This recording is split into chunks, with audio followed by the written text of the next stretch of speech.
மணல் மர கோயிலுக்கு தான் கிளம்பிருந்தோம். மணி 9 ஆயிட்டு, எங்கேயும் சாப்பாடு இல்லை. இது ஒரு பாட்டி கடையில் 8 இட்லி இருந்துச்சு. நல்ல வேலை இட்லியாவது கிடைச்சிச்சு. எந்த ஊர்ல?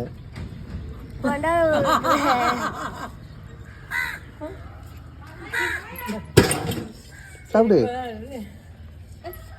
சாப்பிடு. நீ தான் அள்ளி சாப்பிடுவியா?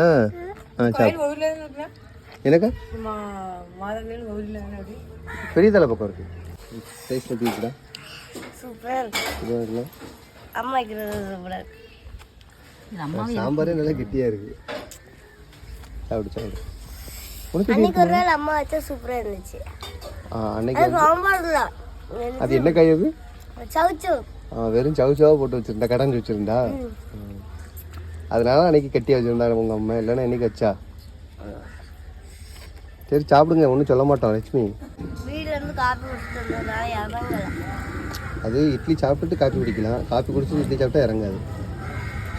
அதனால உங்க அம்மா கவலைப்படாத, உங்க அம்மா வெளுத்து கட்டிடுவா. அதுதானே? வேறு உங்களுக்கு வெறும் 4 பேர் இருக்கும். அதுலேயே அம்மா வந்து சாப்பிடுவோம். 3 தான் இருக்கும். பரவாயில்லையா? போதும் போதும். பண்டாரபுரத்து பாட்டி கடையில் இட்லி சூப்பராக இருந்துச்சு. ஆனால் என்ன, வடை இட்லி தோசைலாம் இல்லை. ஏன்னா நாங்கள் லேட்டாக போனோம். இன்னொரு நாள் ஃபுல் வீடியோ எடுத்து போடுறேன். இட்லியும் இல்லையோ? சரி.